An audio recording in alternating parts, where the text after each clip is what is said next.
Hello and good morning from just a couple of blocks from the Sears Tower, or I guess the Willis Tower as it's now known. The 108-storey structure is, amongst many other things of course, headquarters of United Airlines, and I guess that most normal people would use them or one of the many other carriers here in the US were they travelling from here to San Francisco. But of course, I wouldn't exactly describe myself as normal, so rather than lugging myself out to O'Hare Airport, I'm going to cross the road to Chicago's Union Station. Today, or rather over the next few days, we'll be travelling aboard Amtrak's famed California Zephyr through to Emeryville in the San Francisco Bay Area. Now, this train has been top of my bucket list for quite some time, and I'm sure you'll see why over the course of this video. But first, let's check out Union Station. Chicago Union Station is probably my personal favourite of America's grand railway terminals. The Great Hall that we've just entered into always strikes me with its size and grandeur. Chicago Union first opened in 1925 and is the country's busiest station outside of New York, serving around 3.3 million passengers in 2019.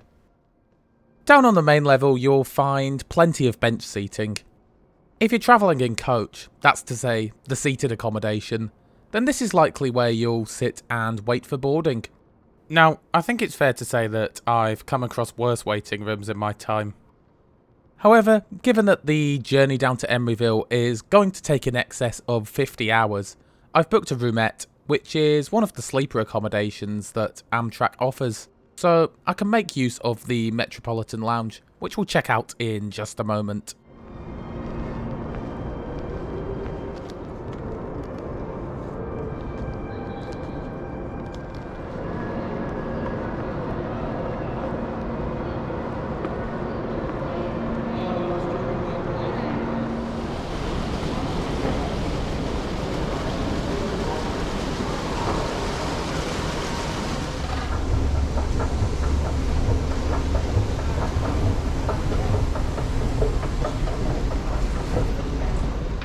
Moving further into the station, you'll find this much less grand food court.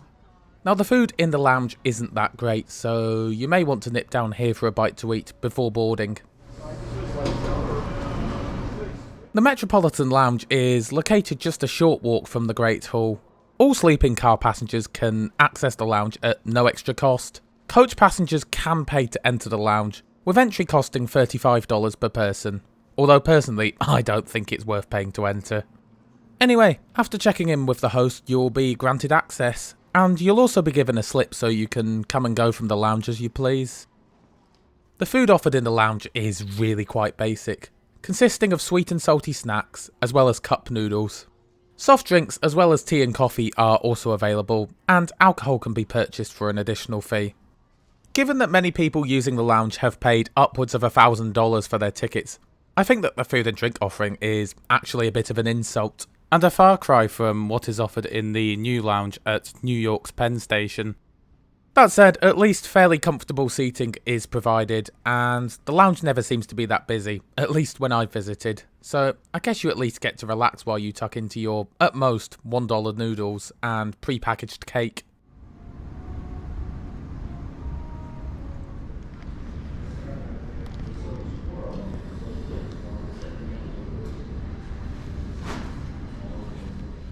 Around 25 minutes prior to departure, we're called forward for boarding. Now, Chicago Union Station can be a bit convoluting and confusing, so a member of Amtrak staff will be on hand to escort you down to the platform. We'll be departing from track 24 today. Now, a bit about the route we'll be travelling. The service we're catching is train number 5, the California Zephyr. It's the second longest in terms of both distance and scheduled travel time of Amtrak's long-distance trains, and the longest to run daily. Spanning 3 days and 2 nights, our journey will see us making 34 stops across 7 states. Home for the next couple of nights comes in the form of a rake of Amtrak double-decker Superliner coaches. A mix of Superliner 1 and 2 coaches will be used for our journey, dating from between 1975 and 1981, and 1991 and 1996 respectively. These come in different configurations, offering sleeping car and coach accommodation, as well as a dining car and a lounge car in the middle of the train. There's even a dedicated car for the train's crew towards the front. At the very front, there's also a VIewliner baggage car. It's possible for each passenger to check in 2 pieces of luggage, which you can then pick up once you arrive in Emeryville, or at a select number of other stations along the way. As for the locomotives, well, we'll take a look at those in a bit, but for now, let's go and find our roomette.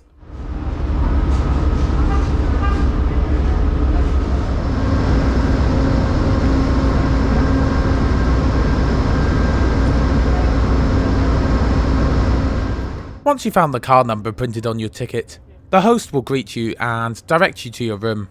We're in one of the older Superliner 1 coaches today, and we've been allocated room 8, which is on the upper level.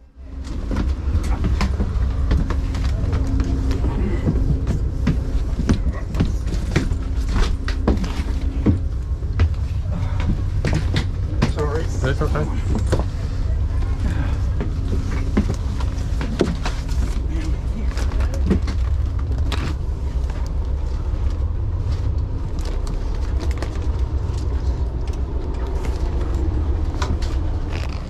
And here it is, home for the next 2,438 miles or so.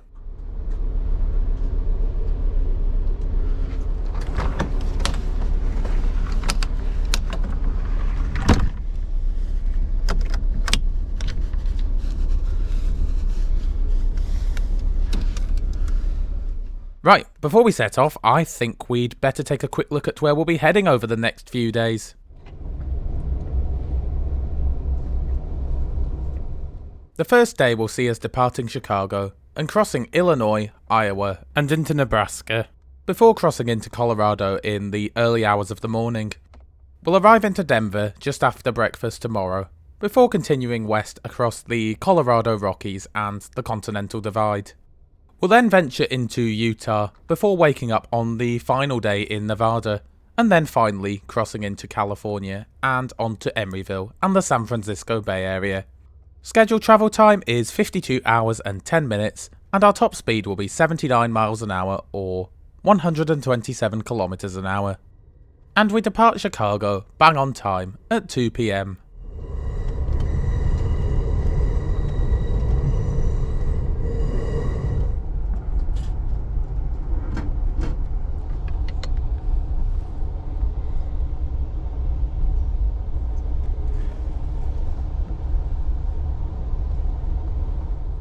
The first little bit of our journey sees us making our way past the nearby Amtrak car yard, where, amongst other things, we see some of Amtrak's new Siemens Charger locomotives and the new Siemens Venture coaches used on Amtrak's Midwest services. We then pass over a number of junctions, which steer our course towards California, before speeding through the suburbs and out of Chicago.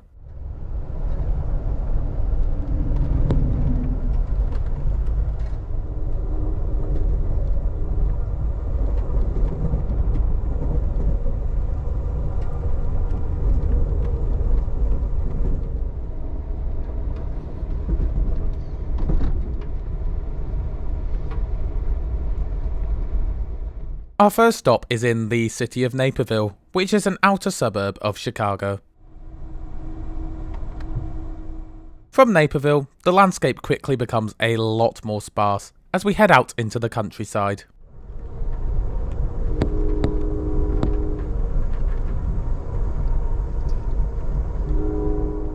Now, we'll have a look around our roomette tomorrow, but before we get too comfy, I think it's time for a wander. The coach behind ours is the train's other sleeping car. I believe in the summer there may even be a third added. We'll take a proper look around one of these in a bit. Behind this is the dining car, where sleeping car passengers are served restaurant standard meals. This is included in the price of your ticket. Coach passengers can usually pay to dine here, subject to there being space available, but this wasn't being offered at the time of filming. Behind the diner is my favourite car, the Sightseer Lounge. A staple piece of Amtrak's long-distance trains. It's a great place to come and socialise with your fellow passengers and watch the views roll on by. This is open to passengers in all classes of travel. On the lower level of the lounge, there's a cafe, or I guess a shop in this instance, selling drinks, snacks, and revolting microwave meals. Trust me, don't be tempted into buying a meal from here, you'll only live to regret it.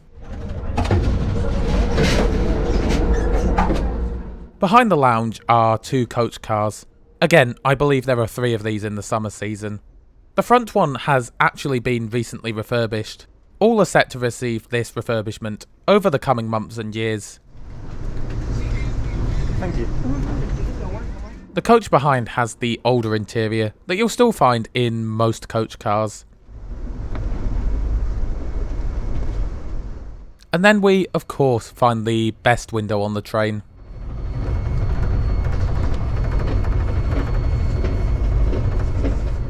While we're here and it's not too busy, we might as well take a look around one of the seats. They offer practically unlimited legroom, a footrest, a seat back pocket, and a fairly large tray table.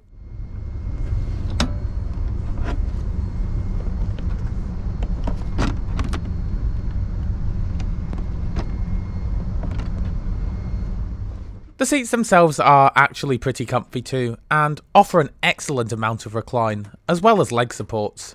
Plug sockets and curtains can also be found at each seat. If you're on a budget, then it's not a bad way of seeing the country.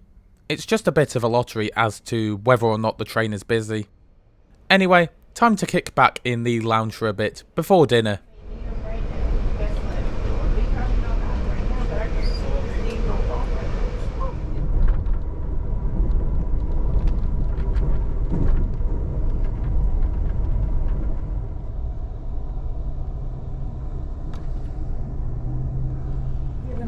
Secret. Oh, Okay, be careful there. At around 20 to 5, we arrive in Galesburg, which is the first of a number of so-called smoke stops or fresh air stops, where the train stops for long enough for you to step off for a breath of fresh air, and a cigarette if you wish. Also, long-time viewers of the channel may have thought that the scenery up to this point looks a bit familiar. That's because the route followed up to Galesburg is the same as the one taken by the Southwest Chief, which is another one of Amtrak's long-distance trains that runs daily from Chicago to Los Angeles, and vice versa. We'll part ways with the Southwest Chief's route a short time after leaving Galesburg.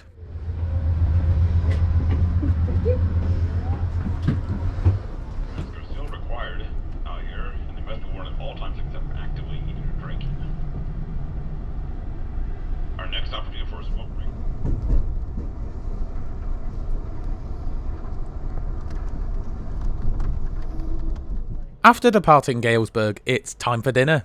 This service features Amtrak's famous traditional dining. However, note that due to pandemic restrictions at the time of filming, they weren't really sitting multiple groups of people together. If you're interested, the current menu for all the meal services can be found in the description below. To drink, I opted for a Coca-Cola. Note that if you're over 21, you are allowed 1 complimentary alcoholic beverage with your meal, which is nice. While waiting for our starters, the train crossed the Mississippi River. It's the second longest river in North America, flowing for some 2,340 miles, or 3,766 kilometers, from Minnesota in the north to New Orleans and the Gulf of Mexico in the south. Being British, all I can remember about it from when I was younger is that if you could spell Mississippi, you were an absolute show-off. I still have to look it up. As we cross the Mississippi, we also cross our first state line of the trip, leaving Illinois for Iowa.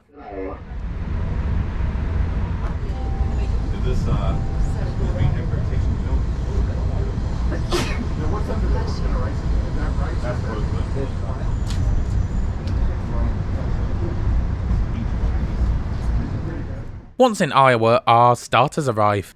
I went for the green chili cheese tamale. Yeah, it was pretty good, and certainly got my appetite going. For my main, I couldn't really see past Amtrak's signature flat iron steak. It was delicious and just as good as I'd remembered from my past trips on Amtrak. To finish, I went for the carrot cake, which again was very good. Another thing that Amtrak seem to do well are sunsets, and we're treated to one shortly after dinner.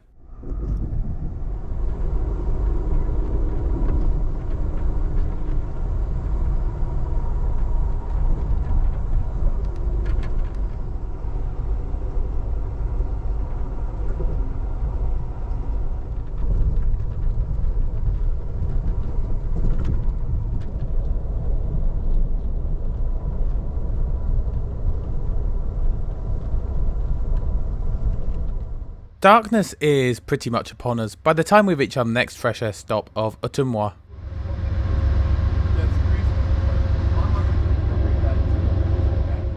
Right, I'm about to go to bed, but first, let's have a look at what the sleeping cars have to offer.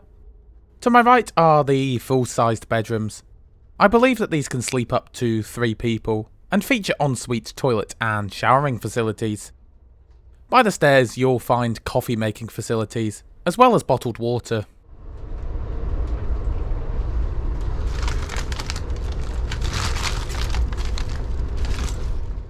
Then further down you'll find the roomettes.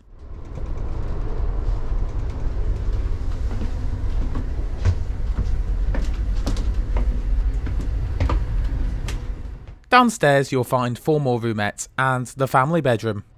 Plenty of luggage storage can also be found down here. At the far end there, you'll find the accessible bedroom.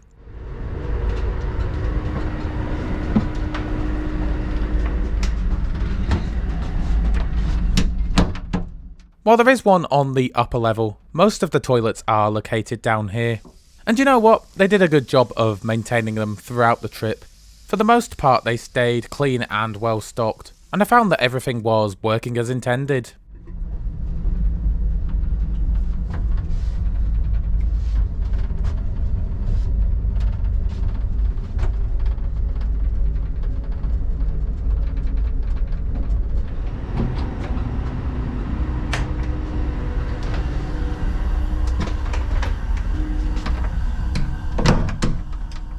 Also down here you'll find a communal shower for the roomette passengers, with towels and soap both being provided. I found both the water pressure and temperature of the shower to be good, which was nice.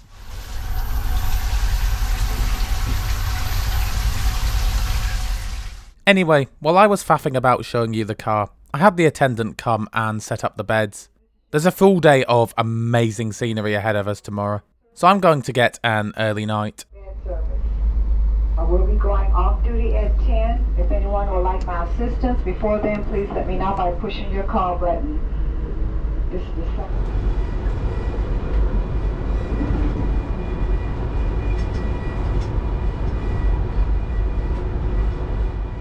I awake well rested to find that we're fast approaching a very wintry Denver. Anyway, time to head to the dining car for breakfast.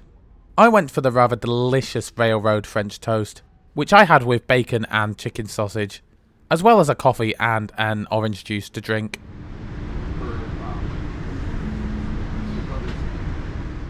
Now, Denver Union Station doesn't have any through platforms, so we have to slowly reverse into the station.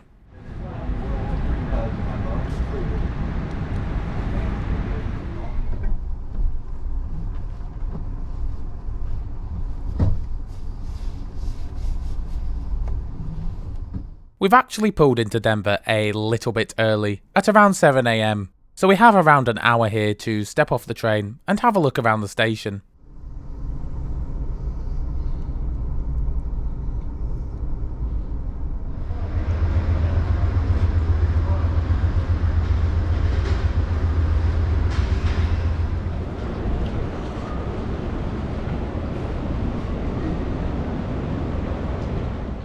If you only do one thing while you're here, head into the station building, as it's another absolutely stunning piece of architecture. The current station building dates back to 1914 and was built to replace the original 1881 station that was sadly destroyed by a fire.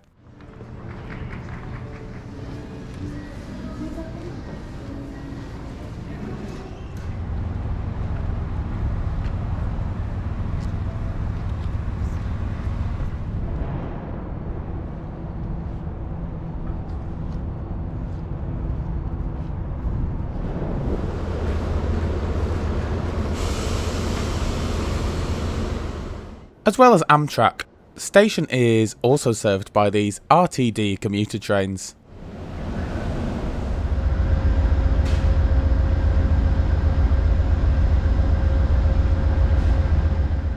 At 8:15, the train pulls out of Denver to continue west towards the Rockies.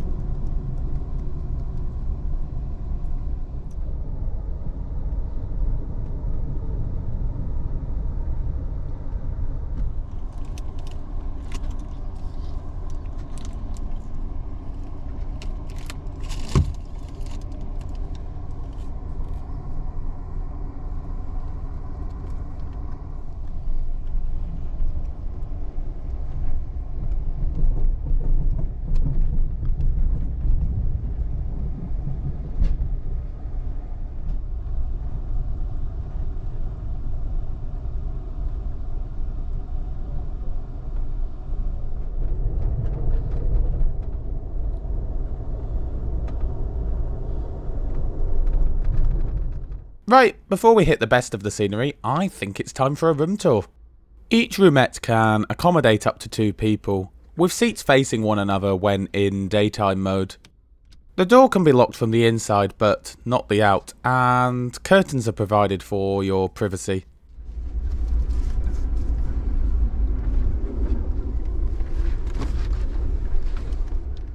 I've always found these seats to be rather comfortable and are nice and wide too.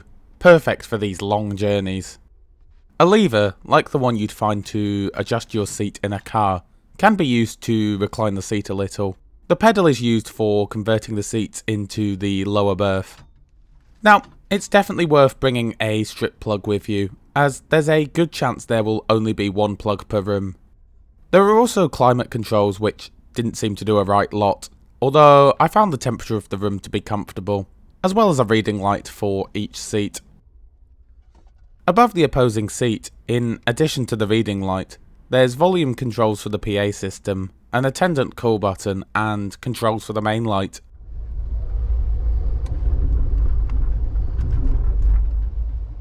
In between the seats, by the window, you'll find cup holders and a tray table.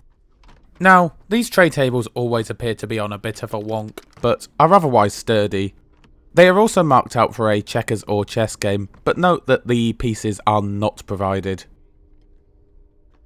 Numerous coat hooks can be found in a few locations, and you'll find a small bin beside the closet. The closet itself is pretty small, but you will find a few hand towels on the top shelf. The stairs to access the upper berth are located here, although we use them as extra storage. Above the stairs you'll find a mirror. There's an air vent on the ceiling should you want a little bit of fresh air. And lastly, curtains are also provided. Overall, a bit basic, but certainly comfortable enough. But do let me know your thoughts on these roomettes in the comments below. Anyway, we're now getting into the good bit in terms of scenery. Starting with Big Ten Curve. This is a horseshoe curve, named so because of its shape when viewed from above. These switchbacks, as they're also known, allow us to gain the necessary altitude required to traverse the Rocky Mountains. It doesn't take long after this for the scenery to start to become very impressive. I'll let the views do the talking for a bit.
Visible below us now is the currently frozen Gross Reservoir. Given that I filmed this in March and that we were getting into spring back home in the UK, I was really quite surprised at just how cold it was out here.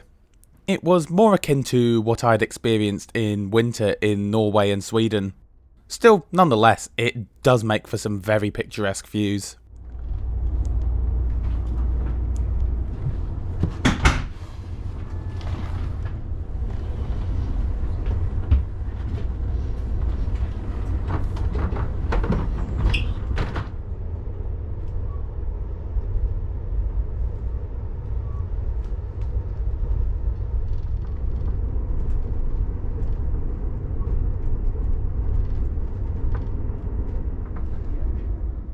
Along the way, we share the tracks with a lot of freight trains. The majority of the track in the US is owned by various freight companies, with Amtrak paying to use the track. For example, up until Denver, we were running on track owned by BNSF.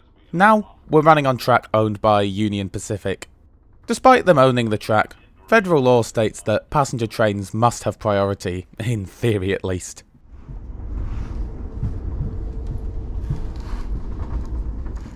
We soon find ourselves on the approach to the Moffat Tunnel. However, off to our right just now is the route that the train would have taken prior to the tunnel opening in 1928. The 6.2 mile or 10 kilometre long tunnel cuts 173 miles or 278 kilometres off the journey of trains travelling between Denver and Salt Lake City. It is the longest tunnel on the California Zephyr's route and the fourth longest in North America overall. It'll take us around 10 minutes to pass through the tunnel, in which time we'll pass the Continental Divide. While in the tunnel, it's prohibited to move between cars, as to prevent toxic diesel fumes from entering the coaches. The Moffat Tunnel also marks the highest point on our route, being an impressive 9,239 feet or 2,816 metres above sea level at its highest point. The western portal of the tunnel brings us out at Winter Park Ski Resort. Colorado. If you're leaving us at Winter Park, Fraser, now's a good time to return back to your seating area. Check around your seats for your first items. And be prepared to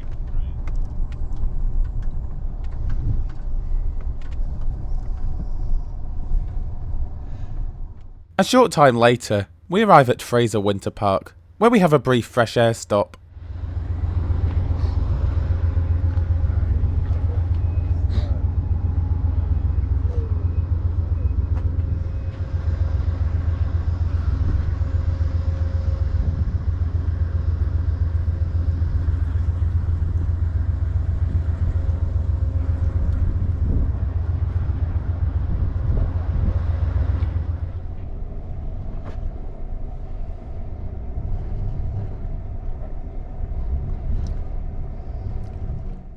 From Fraser Winter Park, we follow the currently frozen Fraser River for some time.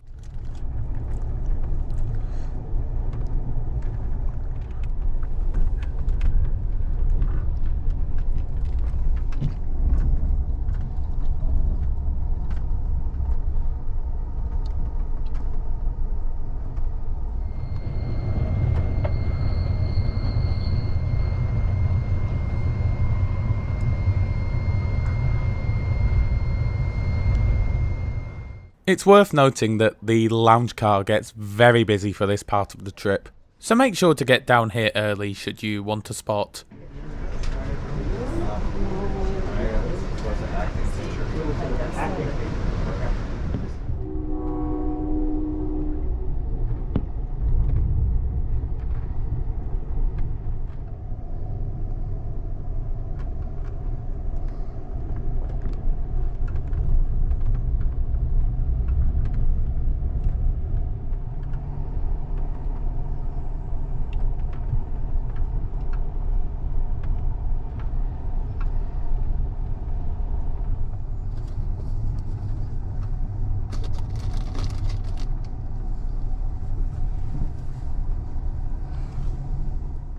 Along the way, we encounter a pretty bad snowstorm.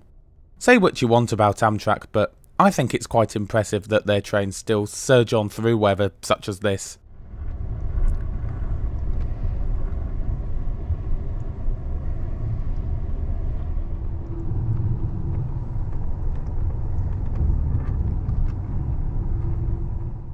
We soon find ourselves following the course of the somewhat frozen Colorado River.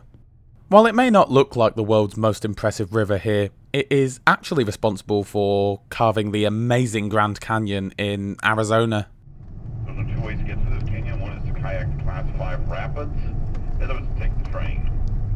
The granite walls of the canyon tower some 1,500 feet on either side of the train.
As you can probably imagine, there's quite a bit of wildlife to be seen on this part of the route, with moose, bears, and even bobcats and mountain lions being native to this part of Colorado. However, all I managed to catch were a couple of herds of elk and deer.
Eventually, the time comes to head for lunch.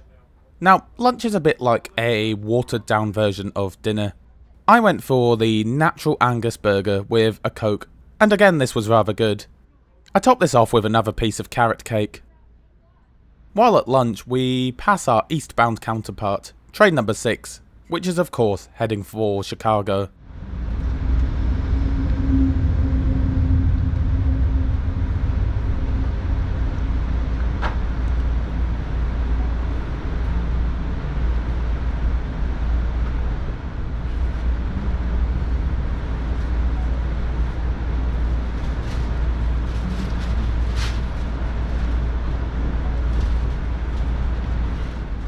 After lunch, it's back to gazing in awe at the spectacular views that Colorado has to offer us.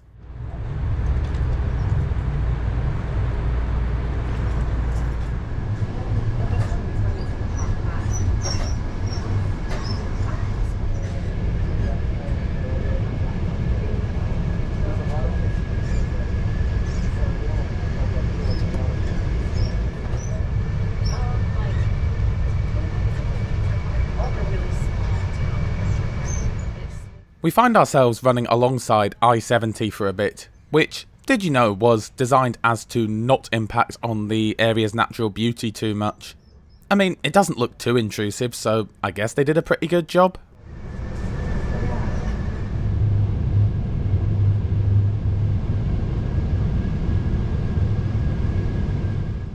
Around 3 hours after leaving Fraser Winter Park, we arrive at our next stop of Glenwood Springs, which again is a fresh air stop. This finally gives me the chance to show you the locomotives that are working hard to haul us across the Rockies. They are a pair of General Electric Genesis P42 DC diesel-electric locomotives. The front locomotive is one of a number of examples that's in a special Amtrak 40-year anniversary livery. Built between 1992 and 2001, they've been a mainstay on Amtrak's long-distance trains. However, they're reaching the end of their service life and are set to be replaced by new Siemens Charger locomotives soon.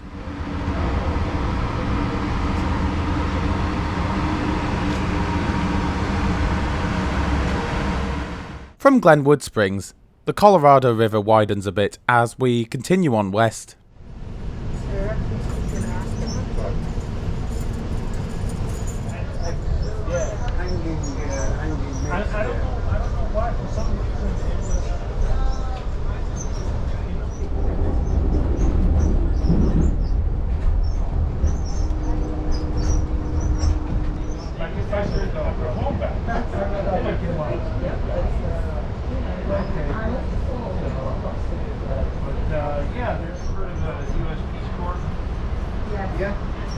So I was in that, and someone I served with.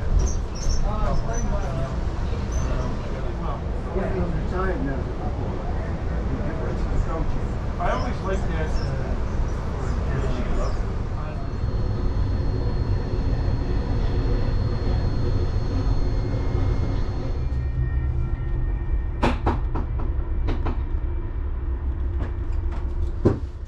Our next fresh air stop, around 2 hours later, is in Grand Junction.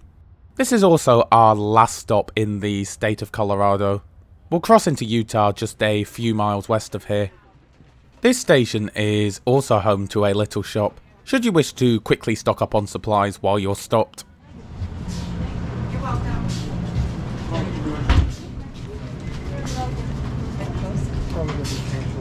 You're welcome. The sheer size of the locomotives they have here in America always amazes me. They're massive compared to most of what we have in Europe.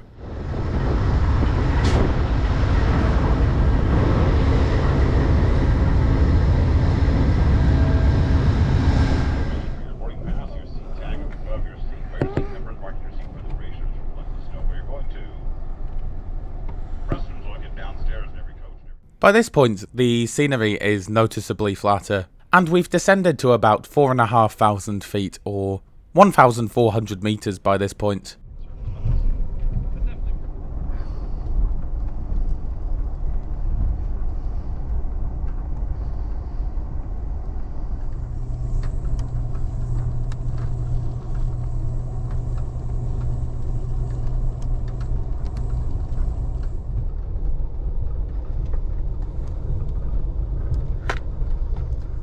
I love how you can just see the weather sweeping across the plain at this point.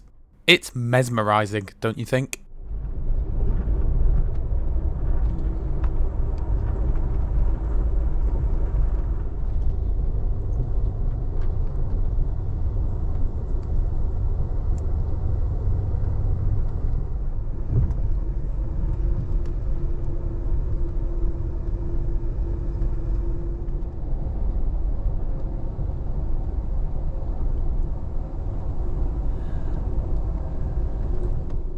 Now, I really don't understand what constitutes a city here in America, but our first stop in Utah is the city of Green River, which had a population of just 952 people when the last census was carried out.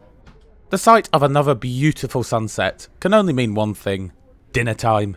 This time I started with the lobster crab cake, which was divine. Now, I had hoped to have the salmon for my main, but they'd run out, so I had to settle for another round of steak. All that's left to do after dinner is kick back and watch the sun go down once more.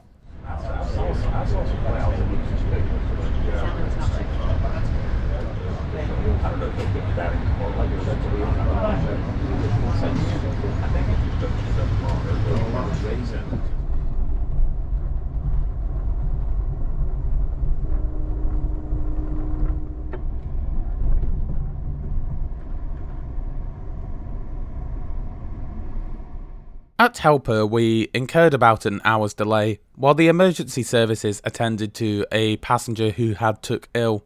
I mean, it's just one of those things really, isn't it? I hope the passenger got the care that they needed and made a full recovery.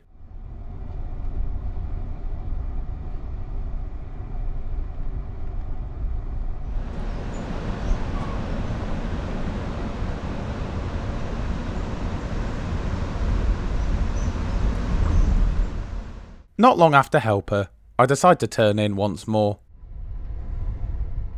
I awake early in Nevada to find that dawn is almost upon us. Overnight, we stopped in Salt Lake City before crossing over from Utah and into Nevada. Daybreak reveals a cold, arid, and snow-covered landscape. Given that I thought Nevada was known for being quite warm, this certainly wasn't something I was expecting to see, but I guess deserts aren't exactly known for retaining heat at night, are they?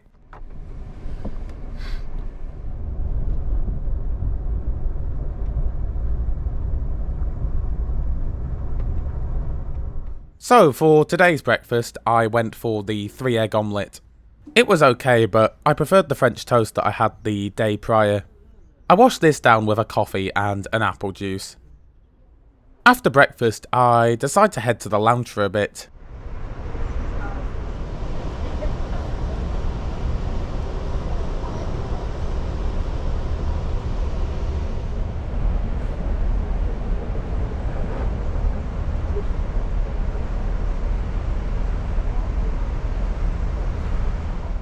We ended up picking up about a 45-minute delay as we were stuck behind a freight train. Apparently it was due a crew change, but the relief crew were stuck in traffic. Anyway, we were soon back on our way once more. We're going to move here in just a minute. Thank you.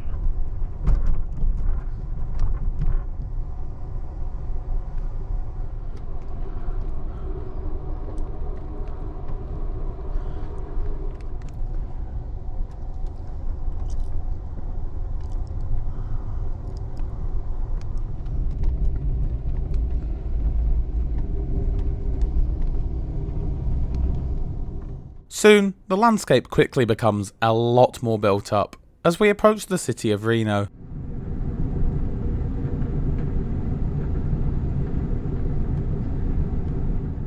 Reno, much like Las Vegas, is a city built around Nevada's somewhat lax gambling laws, with the city's casinos being a big draw for tourists. In fact, until the 1960s, Reno was considered to be the United States' gambling capital, until it was overtaken by Vegas. Reno is also our first fresh air stop of the day.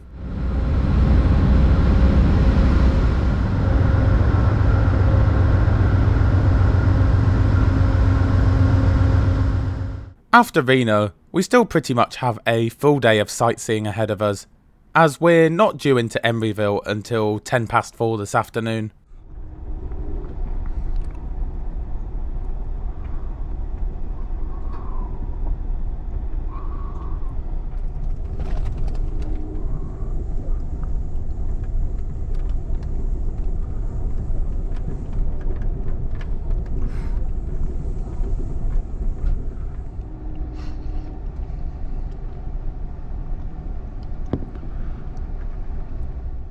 Around 20 minutes after Reno, we cross our final state line, leaving Nevada for California.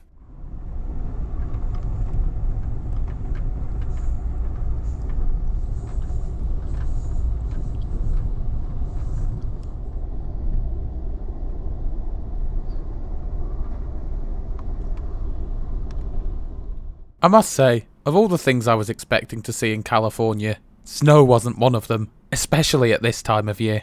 It's hard to believe that in just a matter of hours, I'd be walking around quite comfortably in shorts and t-shirt.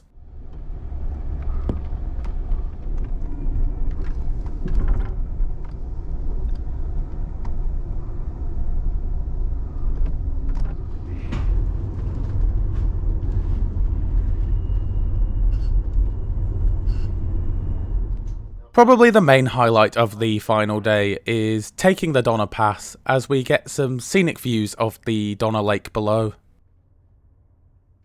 Towards the western end of the pass, we go through a snow shed. A snow shed is a structure designed to keep the track clear during periods of heavy snowfall. They play a crucial role in keeping the line open in winter. A short time after leaving the Donner Pass, we pass Sugar Bowl Ski Resort.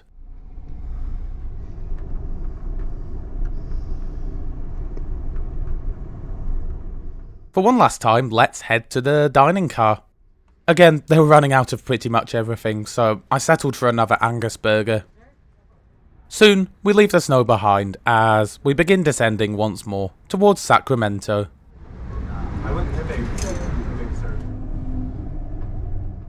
At Colfax, we pull up alongside the Colfax Area Heritage Museum, where you'll find a number of exhibits on the area's railway history.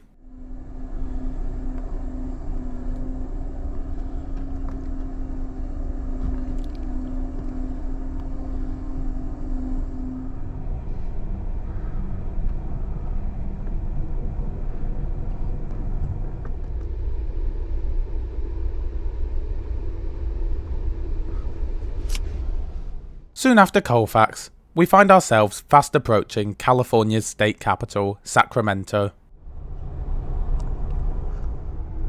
Ladies and gentlemen, in approximately 25 minutes, our next stop of Sacramento.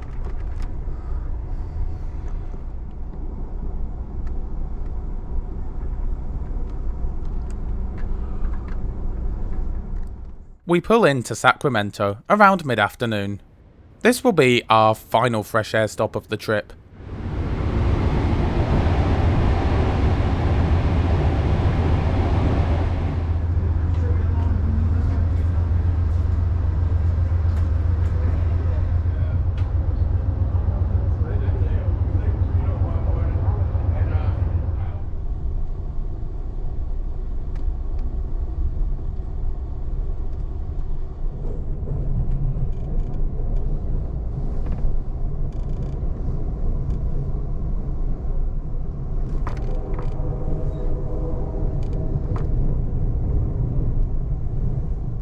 From Sacramento, it's just a 2-hour canter across California's lush Central Valley to Emeryville and the San Francisco Bay Area.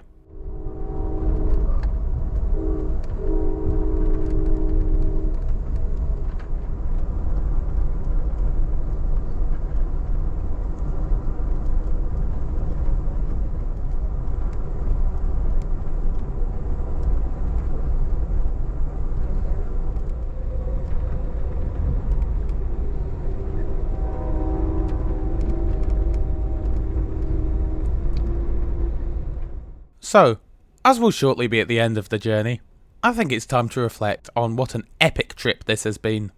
The scenery on this route has been nothing short of spectacular.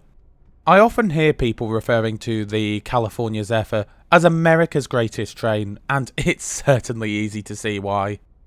However, there are a few shortcomings for me. Firstly, there are some notable cutbacks in service. It used to be that sleeping car passengers could go to the dining car and grab free soft drinks in between meals. However, there's now an additional charge for these, and these now have to be purchased from the cafe. Also, most of the coaches are in dire need of a refurbishment, but I believe that this is on the way. As for the cost, well, we were travelling on a New York to Emeryville ticket, which for 2 people cost $1,219. Knock around $200 off this if you're travelling alone. For just the Chicago to Emeryville section, expect to pay anywhere between $500 and $1,000 for a solo traveller in a roomette. Now, needless to say, none of these options are exactly cheap, especially when compared to flying, and not to mention that taking the train takes about 2 days longer too. However, this has been an amazing trip, full of fantastic scenery, and you certainly don't get that at 35,000 feet. So, those are my thoughts on what I think is America's greatest train. But what are your views on this experience, and would you consider doing this route yourself? Be sure to let me know in the comments below.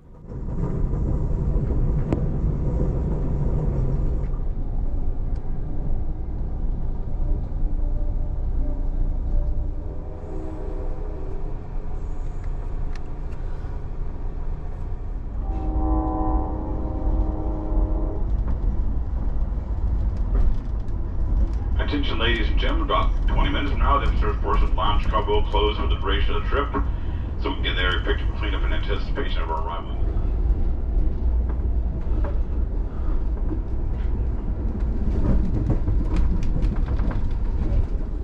In seemingly no time at all, we start running alongside BART trains, and a few moments later, we arrive at our final intermediate stop of Richmond.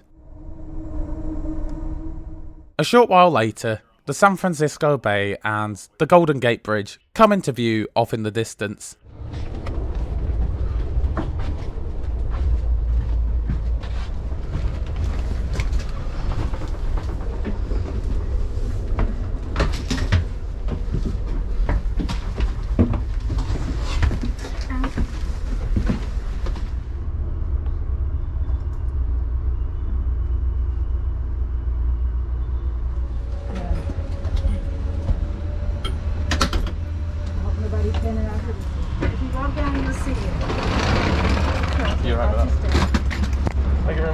We eventually pull into Emeryville, California, around an hour and a half late, at 20 to 6. With that, I'm off for what I think is a well-earned rest, but in the meantime, I do hope you enjoyed the video. If you did, be sure to help us out by giving it a like. If you're new to the channel, then be sure to subscribe and enable notifications, as I publish new trip reports every Friday. Thanks a lot for watching, and I'll see you next Friday.